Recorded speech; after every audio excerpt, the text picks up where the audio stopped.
The signal came in on a frequency that should not have existed. I know this because I wrote the treaty provision that killed it. Article 19, Subsection 4 of the Meridian Compact. All subspace communication between Terran Coalition space and the Draven sovereignty shall be severed at the carrier level. No diplomatic channels, no emergency bands, no civilian spillover. Total communicative quarantine, enforced by relay buoys that I personally authorized during the final session on Aurelia Station 11 years ago. My name is Ethan Sterling. I was the Terran Coalition's lead treaty architect for the Draven containment framework. I designed the wall, I shaped every brick, and at 0347 local time on a Tuesday that had no business being different from any other Tuesday, my wall started screaming.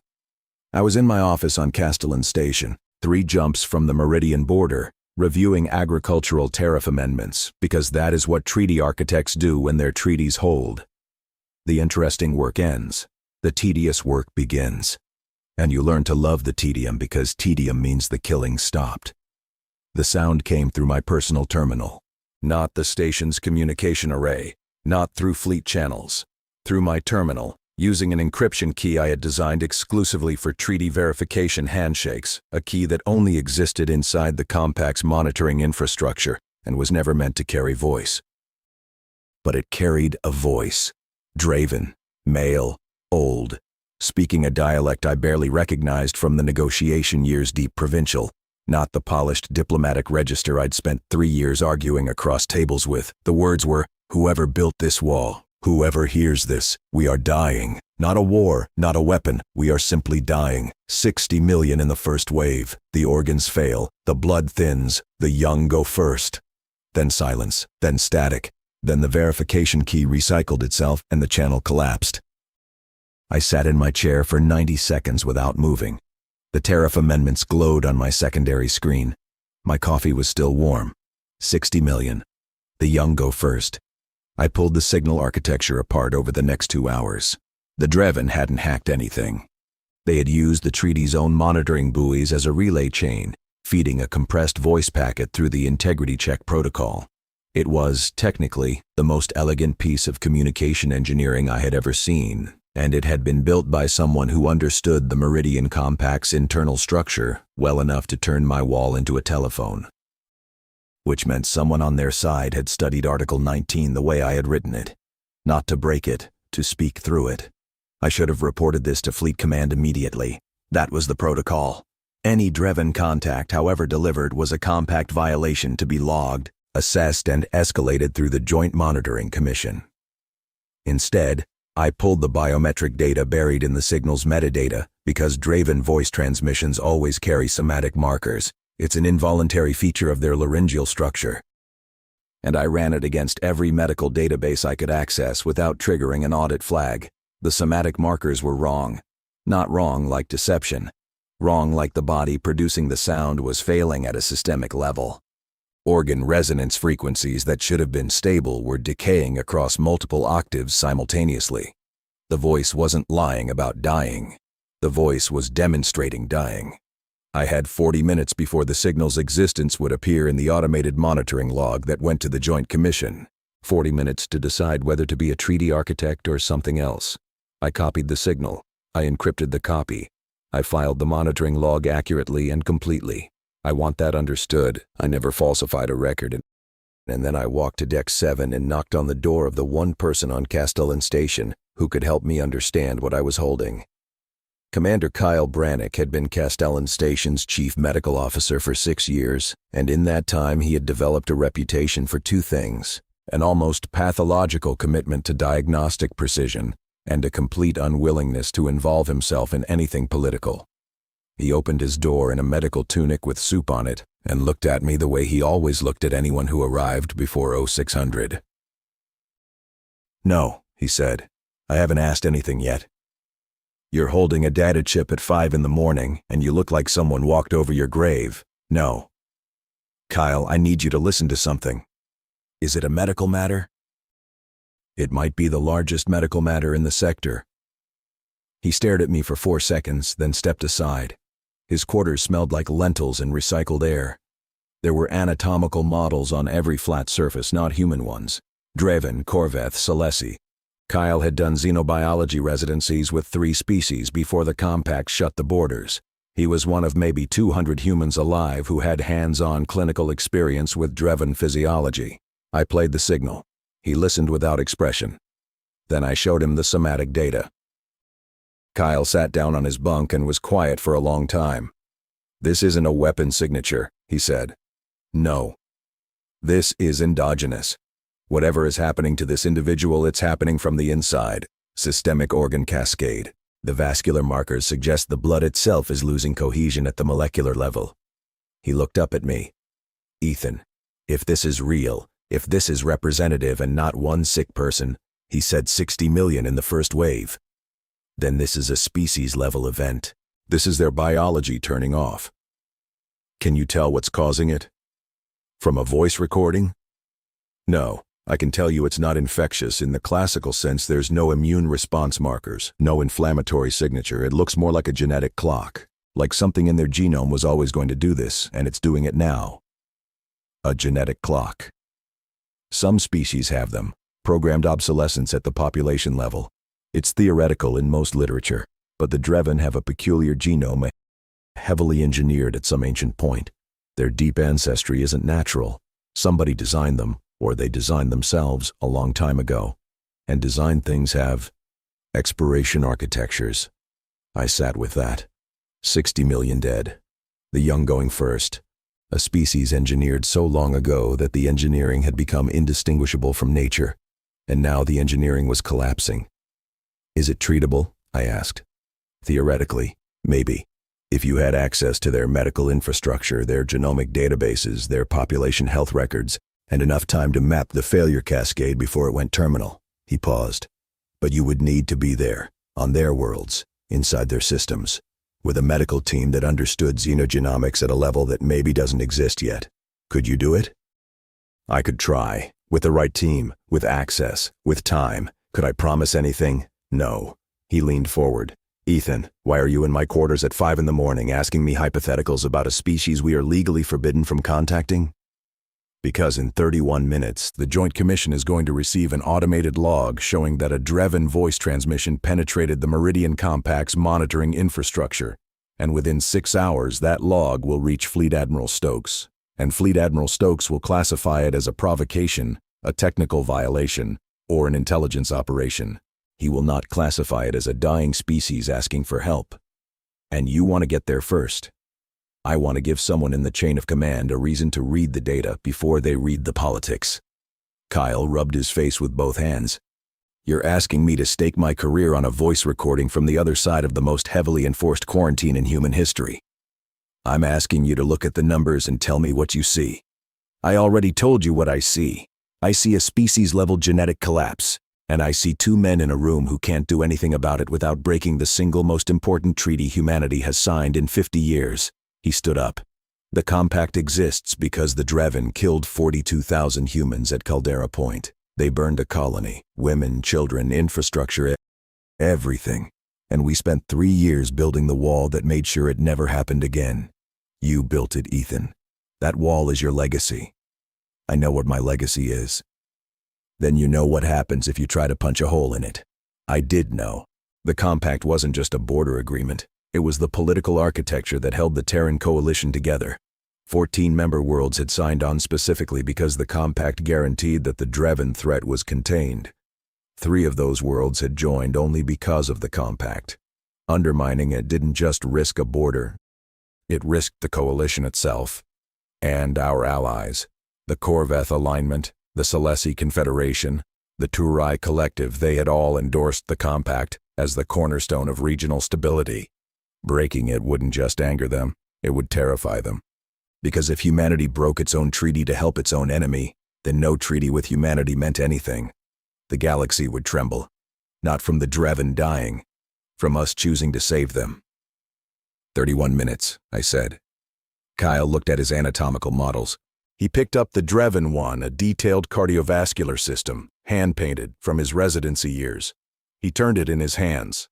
"I'll write the medical assessment," he said, "but I'm putting my name on it, and I'm putting the real numbers in it, and I am not softening a single thing. If someone reads it, they read the truth. That's all I'm asking. No, it isn't. But it's all I'm offering right now.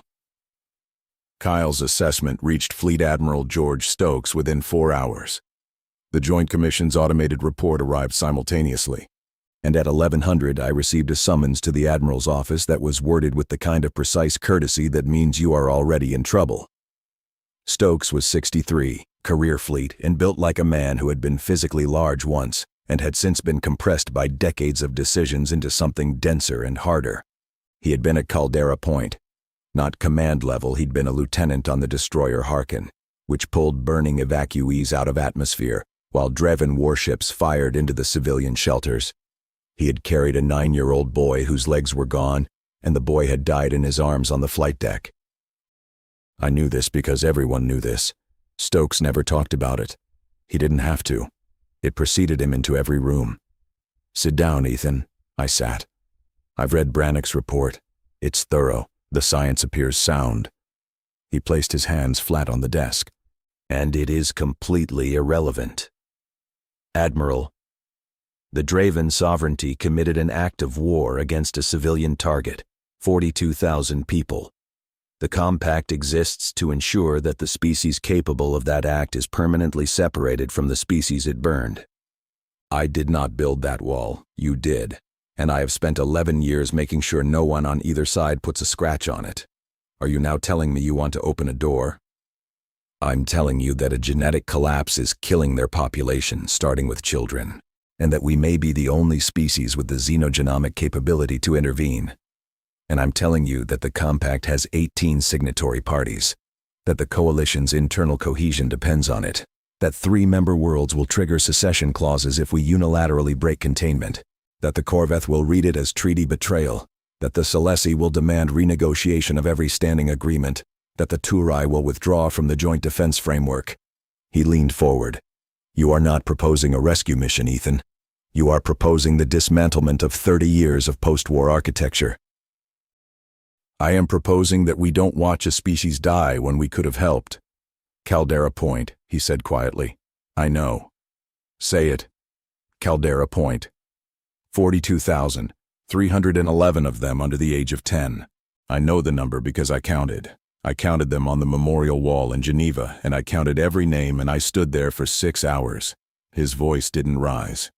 And you are telling me to help the species that made that wall necessary. Yes, Admiral, I am. Stokes looked at me for a long time. There was no anger in his face. That was worse. Anger I could have argued with. What I saw was something older and more structural. The expression of a man who had organized his entire career, his entire moral architecture, around the certainty that the wall was right. Request denied, he said. The signal will be logged as a technical anomaly. No response will be issued. No contact will be initiated. The compact holds. Admiral, if this data is accurate, we're talking about extinction within. The compact holds, Mr. Sterling. You are dismissed. I stood. I walked to the door. And then I did something I had never done in 24 years of diplomatic service. I turned around. George, I said, using his first name for the first time in our professional relationship. If they die, and we could have stopped it, and we didn't, that wall becomes something else. It stops being protection. It becomes the thing we hid behind while children died. Stokes didn't move. Get out of my office. I got out. 12 hours later, I committed the act that will define the rest of my life. I did not go around Stokes. I did not leak the data to media or to sympathetic politicians. I did not file an appeal through the Joint Commission's review process, which would have taken 11 months and guaranteed the Dreven would be dead before the first committee meeting convened. I requisitioned a medical frigate. The Alcione was a Mercy-class vessel, unarmed, assigned to Castellan Station for routine humanitarian support in the border sectors. As senior treaty representative, I had requisitional authority over non-combat vessels for purposes related to compact enforcement. It was a loophole I had written into the original charter because I had believed 11 years ago that flexibility in enforcement was more important than rigidity. I had never imagined using it like this. The legal argument was tissue thin. The Dreven signal had penetrated the compact's monitoring infrastructure. Therefore, investigating the source constituted enforcement activity. It would not survive 10 minutes of judicial review. But requisition orders are executed before they are reviewed, and I needed hours, not precedent. Kyle signed on without hesitation. He had already packed. The crew was harder. I could not order anyone to cross the Meridian border. What I was doing was, by any honest reading, a violation of the treaty I had authored, and anyone who accompanied me would share the consequences. I stood in the Alcione's briefing room and told 26 men exactly what I was proposing, exactly what it would cost, and exactly what would happen to their careers, their pensions, and their legal standing. I told them Fleet Admiral Stokes had denied the mission. I told them the coalition would almost certainly disavow us. I told them our allies would interpret this as treaty betrayal. Then I told them about the somatic data, about the blood thinning, about the young dying first. 14 men stood up and walked out. I don't blame them. They were right to leave. 12 stayed. Logan Voss, the pilot, because he had lost a brother to a genetic disorder at age 6, and said he couldn't unhear the phrase, "the young go first." Travis Koenig, the communications specialist, because he had studied Draven signal architecture in graduate school and believed he could keep us invisible through the buoy network. Noah Marsh, the xenogenomics researcher Kyle had personally mentored, because Kyle asked and Ethan had never said no to Kyle. Hank Drummond, an aging systems engineer who simply said, "I've been looking for something worth getting fired for," and 8 others. Medics, technicians, an agricultural specialist named Wyatt Cole, who had no obvious reason to be there until he explained that Draven biology was partially photosynthetic, and any genomic treatment might require environmental calibration he was uniquely qualified to provide. 12 men on an unarmed medical frigate, crossing the most enforced quarantine barrier in human history to save a species that had burned 42,000 of us alive. I gave the order at 2200. Logan took us through the monitoring buoy network using a transit window Travis had calculated a 17-minute gap in the overlapping sensor fields that existed, because I had argued during the original compact negotiations that continuous coverage was unnecessarily expensive. My own cost-saving measure, my own gap, my own wall, and my own door through it. We crossed the Meridian at 2214. The Alcyone entered Draven sovereign space for the first time in 11 years, and behind us, the gap closed, and the buoys logged our transit, and the clock started. The Draven homeworld was called Kethara, and it was dying in a way I had not been prepared for. Not burning, not broken, not war-scarred, just quieting. The orbital approach showed a world with functional infrastructure, intact cities, running power grids, and almost no movement. The traffic patterns that should have webbed a planet of 4 billion were reduced to thin, erratic threads. Whole continental sectors showed nominal power consumption but zero communication activity. Travis picked up automated emergency broadcasts cycling on every frequency. They had been running for weeks. No one was responding to them anymore. We landed at the coordinates embedded in the original signal's metadata, a medical complex on the northern continent, sprawling and modern, surrounded by what should have been parkland, but was now untended and overgrown with 3 weeks of neglect. The Draven were waiting for us. Not a military delegation, not a diplomatic reception.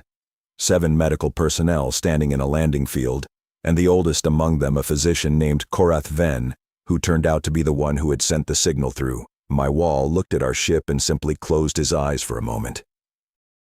"You came," he said in accented but clear human standard. "We came," I said. "How bad is it?" He took us inside. I will describe what I saw because it matters, and because the people who later called me a traitor need to understand what the word dying looked like from the inside. The wards held hundreds. Draven are tall, taller than humans by half a meter, with iridescent vascular structures visible beneath translucent skin.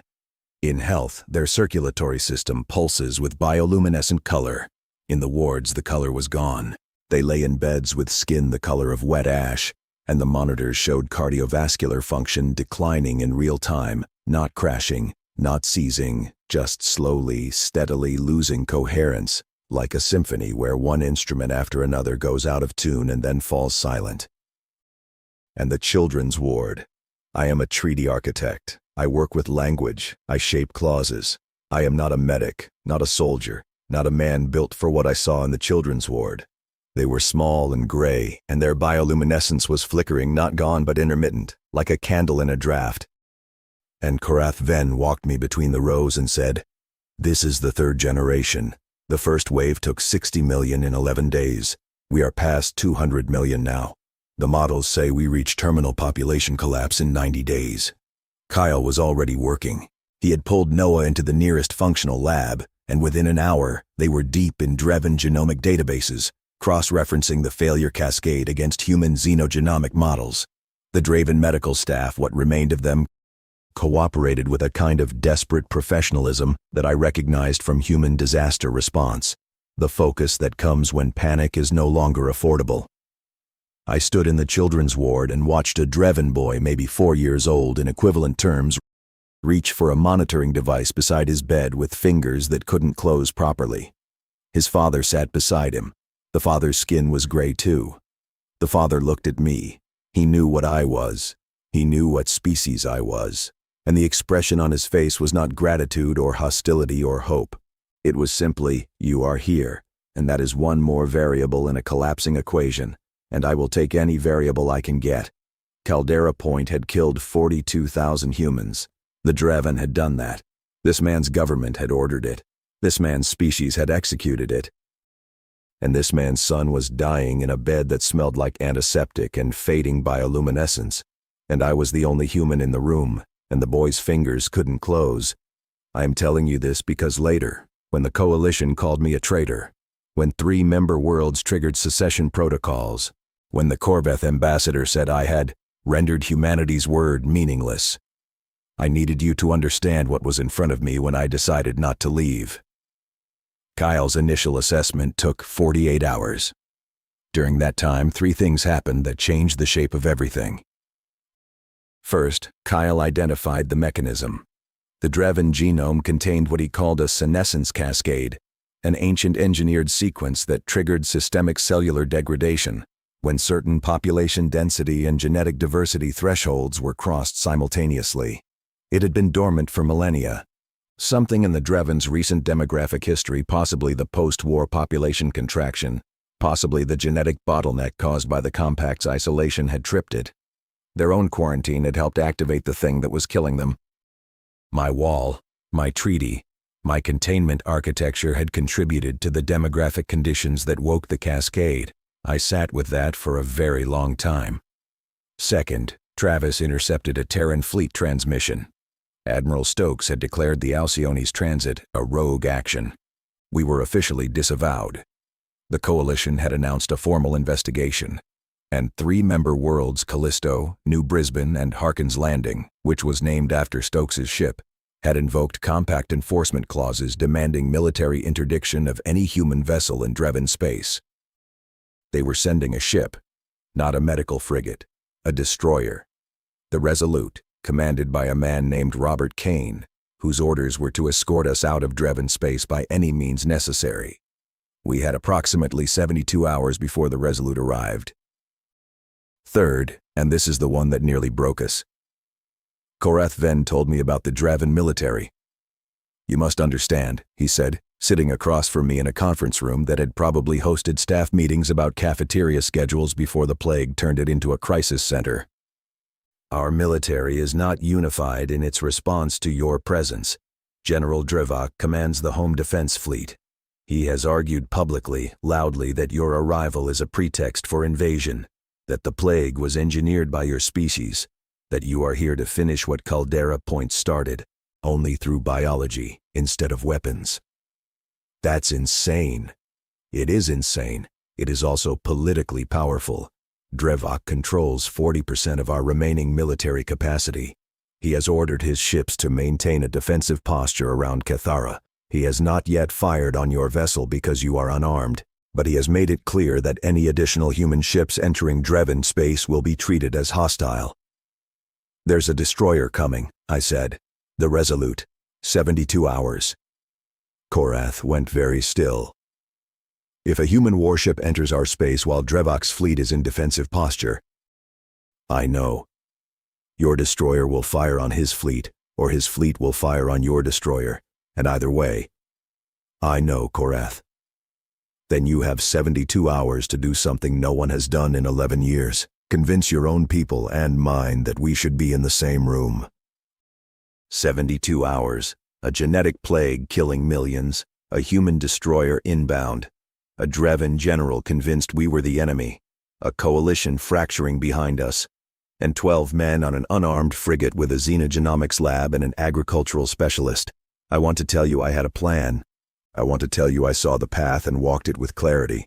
But the truth is I sat in that conference room after Korath left, and I put my head in my hands, and I thought about the boy whose fingers couldn't close and I did not know what to do.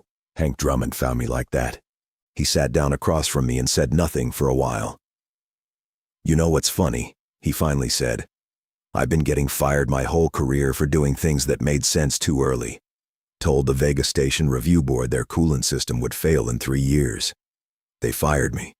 System failed in 2. He shrugged. Being right doesn't make it feel better. No, I said, it doesn't. But being there does. I did something on the 3rd day that Kyle told me was suicidal, and Travis told me was technically impossible.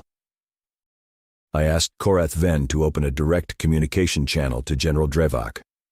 Korath stared at me. He will not speak to you. He doesn't have to speak to me. He has to hear me. He believes you are here to destroy us. Then he should welcome the opportunity to hear the enemy confess. It took Korath 4 hours to arrange. The channel opened at 1600 local time, audio only, with what Travis estimated were 6 Dreven intelligence operatives monitoring every word. Drevak's voice was what I expected. Controlled, precise, and carrying the particular weight of a military professional who has organized his entire identity around the defense of a people he is now watching die. Sterling, he said, the treaty architect. General, you crossed your own border. You violated your own document. You are inside my sovereign space with a vessel I cannot verify is unarmed, while a warship approaches behind you. A pause. Give me one reason to continue this conversation. Because your children are dying and my doctor can help. Your doctor, one xenogenomics researcher, and access to a medical knowledge base your people don't have. The senescence cascade in your genome is an engineered sequence. It can be mapped, it may be reversible, but not in 72 hours, and not if your fleet and my destroyer spend those hours threatening each other. You expect me to stand down my fleet because a treaty breaker asks politely. I expect you to ask yourself one question, General. If I wanted to destroy you, why would I bring a medical frigate? Silence. 15 seconds. 20. You built the wall, Drevak said. You, specifically. I have read your file. You spent 3 years constructing the architecture that sealed us inside our own space. You argued for total quarantine. You rejected every Draven proposal for limited diplomatic channels. You are the architect of our isolation, and our isolation contributed to the population bottleneck that activated this plague. Another pause. And now you come to help. Yes. Why? I had rehearsed answers for this. Strategic arguments about regional stability, humanitarian principles from coalition charter law, precedent from the Celesi intervention doctrine. I didn't use any of them. Because I heard a recording of a man's voice whose blood was dying inside him, and he used my own treaty infrastructure to reach me, and he asked for help, and the right answer was yes. That is not a strategic reason. No, it isn't. More silence. I could hear him breathing. Dreven respiration has a harmonic quality, two-toned, almost musical. His harmonics were stressed. The plague, or the pressure, or both. Your warship, he said. The Resolute. I can't stop it. I've been disavowed, but I can talk to its commander. And say what? The truth. That you have a dying world, and we have a medical team, and neither of those facts requires anyone to fire a weapon. Commander Kane will not listen to a disavowed treaty architect. Maybe not, but he might listen to a Dreven general offering to lower his shields. The silence this time was very long. You are asking me to expose my world. I'm asking you to let us help, and I'm telling you that the price of that help might include trusting a species that burned your trust 11 years ago. I know what we did at the negotiating table. I know what the compact cost you. I know isolation contributed to this. I am not asking you to forgive that. I am asking you to let my doctor work while there's still time."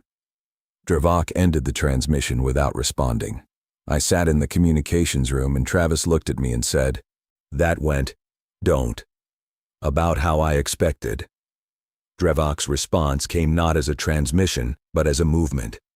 At 0200 on day 4, his defensive fleet shifted formation.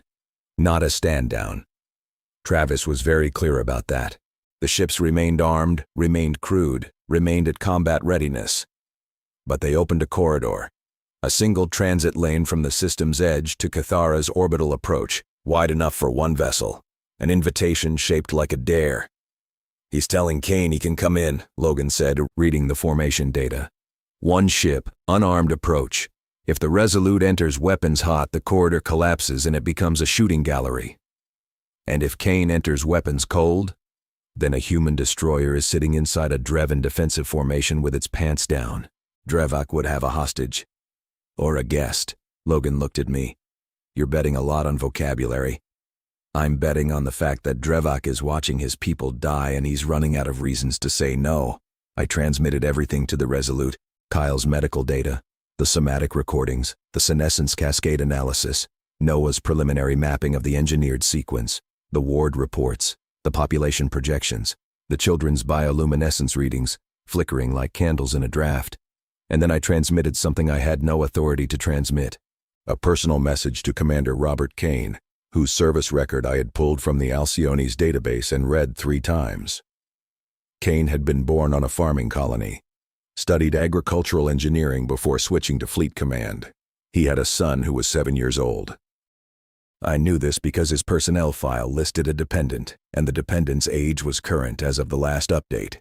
My message was short. "Commander Kane, my name is Ethan Sterling. I have no authority. I have no legal standing. I have a medical team on a dying world. The Drevan General has opened a corridor. It is not a trap. It is the same thing my signal was. Someone using the only infrastructure available to say the word help in a language you might hear. You have a 7-year-old son. The Drevan children are dying first. Please enter the corridor cold." I did not expect this to work.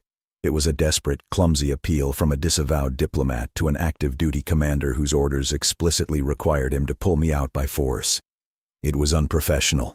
It was manipulative. It used his son's age as leverage. I sent it anyway. 11 hours. The Resolute entered the system at 1300. Travis tracked the approach vector in silence, his hands moving across the console with a precision that barely concealed the shaking. "Weapon status?" I asked. "Charged. Targeting systems active. Standard combat approach." Logan muttered something I didn't catch. Hank stood in the doorway, arms crossed. The Resolute reached the corridor's entrance. Dravok's fleet tightened formation, weapons charged, shields up, the corridor narrowing by 10%. A flinch. "Travis. Weapons still hot. He's wait." Travis leaned forward. He's cycling weapons down, shields shifting to navigational configuration. He's entering the corridor cold. Logan exhaled. Hank sat down heavily. The Resolute transited the corridor in 14 minutes. It emerged into Kethara's orbital space with its weapons cold, its shields navigational, and its hull naked to 40 Drevan warships. Commander Kane's transmission arrived 3 minutes later. Audio only. "Ethan Sterling, this is Commander Robert Kane of the TCS Resolute. I have entered Drevan sovereign space in violation of the Meridian Compact. I have done so with weapons cold and shields down. My orders were to extract you by force. I am modifying those orders based on new medical intelligence received in transit." A pause. "I have 26 medical personnel aboard and a full xenobiological laboratory suite. Where do you need us?" Kyle was already sending coordinates. I leaned against the bulkhead and pressed my fist to my mouth. Kane added quietly, "My son's name is Tyler. He's 7. You were right to use that." The next 39 days were the hardest of my life, and they were not hard in the way I expected. The medical work was brutal.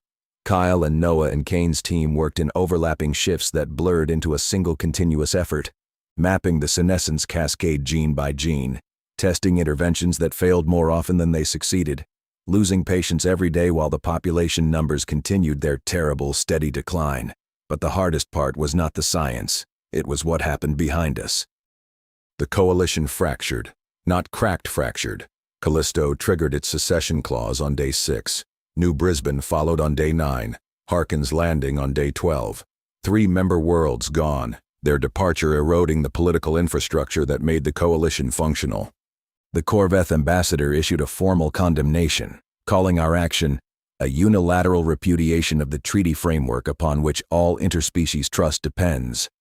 The Celesi recalled their diplomatic staff from 4 stations. The Turai suspended joint military exercises. I received the reports in batches, routed through Travis's communication setup, and each one landed like a brick in the chest. I had not miscalculated. I had known this would happen. I had done it anyway. And knowing you were right about the cost does not make the cost lighter. Admiral Stokes sent me one personal message. It read, "You have destroyed everything I spent 11 years building. I hope what you find in there is worth it." I didn't reply. I didn't know if it was worth it yet. You don't get to know that in the middle. On day 22, Kyle achieved the breakthrough. The senescence cascade was anchored to a regulatory gene cluster that functioned as a population-level kill switch, and it could be deactivated. Not easily, not quickly. It required a tailored retroviral therapy delivered to each individual, calibrated to their specific genetic profile. Mass production was possible but would take months. Manual calibration for the most critical cases the children could begin immediately.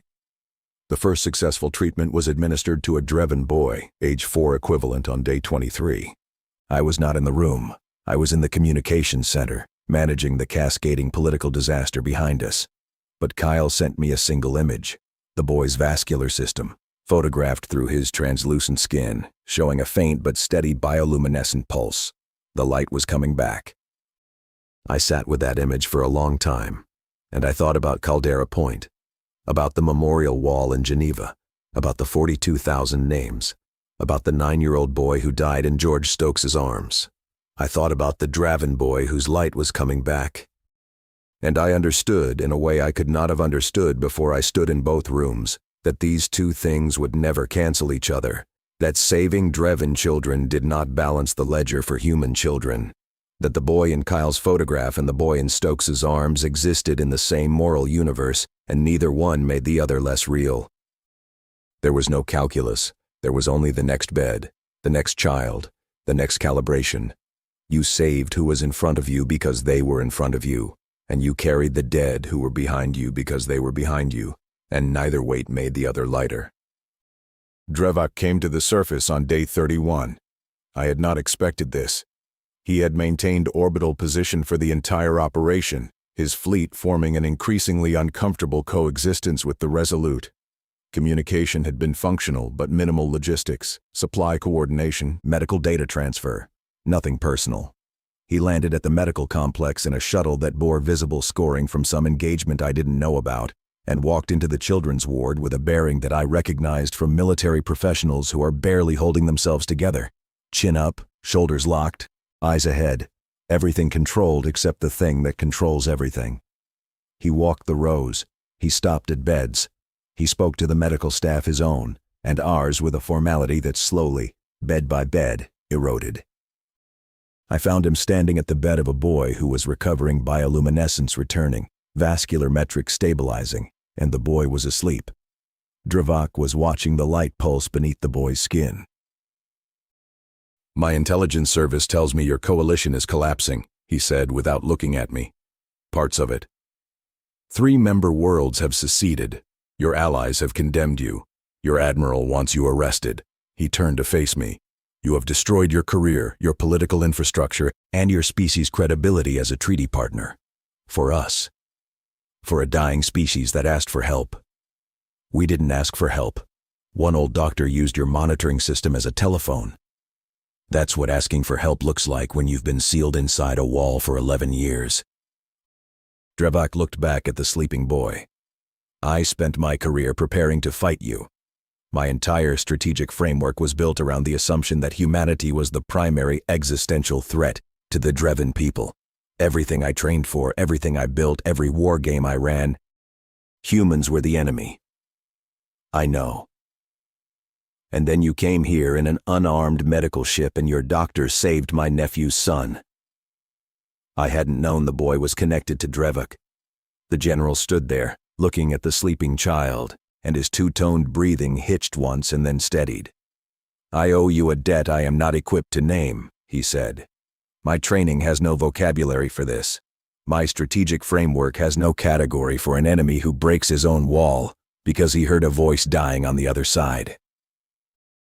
I'm not your enemy, General. No. He was quiet for a moment. You are something my civilization has no word for. An adversary who chose us over himself. Later that night, Drevuk did something that shocked his own government, his military staff, and every intelligence service in the sector. He broadcast a message on every Draven military frequency, every civilian channel, and every diplomatic band in range, unencrypted. He said, "This is General Drevuk of the Draven Home Fleet. The humans who crossed the Meridian are not invaders. They are doctors. They broke their own treaty, sacrificed their own alliance, and dismantled their own political architecture to save our children. I will not permit any Draven vessel to fire on any human vessel in our space. Any officer who does so will answer to me personally. This is not a negotiation. This is a fact." The broadcast was picked up by Corveth listening posts within the hour. The Celesi had it within 3. By the end of the day, every significant power in the sector had heard a Draven general publicly defending the species that built the wall around his world. The galaxy did tremble. Not the way I expected. Not from fear or outrage, though there was plenty of both. It trembled because the categories that made the Meridian Compact possible enemy, ally, threat, partner had been scrambled by 2 species doing something no strategic model could account for. One asking for help through its prison wall, and the other tearing the wall down with its bare hands. I want to be honest about the cost because the versions of this story that circulate on the political networks, the ones that call me a hero and the ones that call me a traitor, both get this wrong. The Coalition lost 3 member worlds. As of today, 2 have returned. 1 Harkin's Landing has not and may never. The political infrastructure I spent a career building sustained damage that will take a generation to fully repair. Commander Robert Kane was court-martialed. The charges were eventually dropped, but his career trajectory was permanently altered. He teaches now at the Martian Naval Academy. He tells me he prefers it. I don't entirely believe him. Admiral George Stokes retired 6 months after the crisis. We have spoken once, in person, in his garden in Edinburgh. He told me that he understood why I did what I did, and that understanding did not make it right, and that he would carry Caldera Point's dead to his grave and would not accept a framework that asked him to set them down in exchange for Draven children, no matter how small and gray and flickering they were. He said this clearly and without anger. I respected it. I still respect it. He is not wrong. He is not right. He is a man who held a dying boy once and cannot hold anything else the same way. Kyle Brannick received a commendation and a research appointment. He is currently on Kethara full-time, leading the ongoing retroviral program. The last time I spoke to him, he said, "I've stopped 300,000 deaths so far, and every single one of them feels exactly like one. Korath Ven, the physician who sent the signal through my wall, died on day 47, the plague. He had been symptomatic for weeks and had told no one. He had prioritized the allocation of treatment doses to younger patients and had moved himself to the bottom of the list. Kyle found him in his office at his desk with treatment schedules organized for the next 3 months. His somatic data, retrieved from his final medical scan, showed the same degraded harmonics as the original signal. He had been dying when he called us. He had known. I think about Korath often. A man dying inside a wall, using the wall's own architecture to reach through, asking not for himself but for the ones who still had time. He never saw the treatment work. He never saw the boy's light come back. He died in a chair surrounded by paperwork because he was a doctor and the paperwork was the last thing he could do. There is no new Meridian Compact. There is no grand diplomatic framework replacing the one I destroyed. What there is, instead, is a series of small, specific agreements, medical exchange protocols, communication channels, supply corridors negotiated one at a time, each one built on the precedent of the one before it. Kyle calls it diplomacy by prescription pad. Hank calls it plumbing. Both are right. Dravak and I speak regularly. Not as friends, we are not there and may never be, but as men who were in the same room when something happened that neither of us had a framework for, and who are now trying to build the framework after the fact. The Corveth have not forgiven us. The Celessi are cautiously re-engaging. The Turai have proposed a joint humanitarian doctrine the first time they've proposed anything in 20 years. And the galaxy trembles. Not from fear, not from awe, from the structural instability of a system that was built on the assumption that enemies remain enemies, and the two species that proved otherwise have not finished proving it yet. I broke my own wall. I would not undo it, but I will not pretend it was clean or cheap or simple because it wasn't. I shattered my own architecture. I ended careers. I lost worlds. I made the galaxy less stable in every measurable way, and the light came back in a boy's skin, and Korath Ven died in a chair he didn't have to die in, and the wall is gone, and the door is open, and I do not know what comes through it next. That's the truth of it. Not a calculation, not a vindication, just an open door, and the permanent, irreducible uncertainty of what I've done. The boy's light came back. Korath's didn't. I carry both.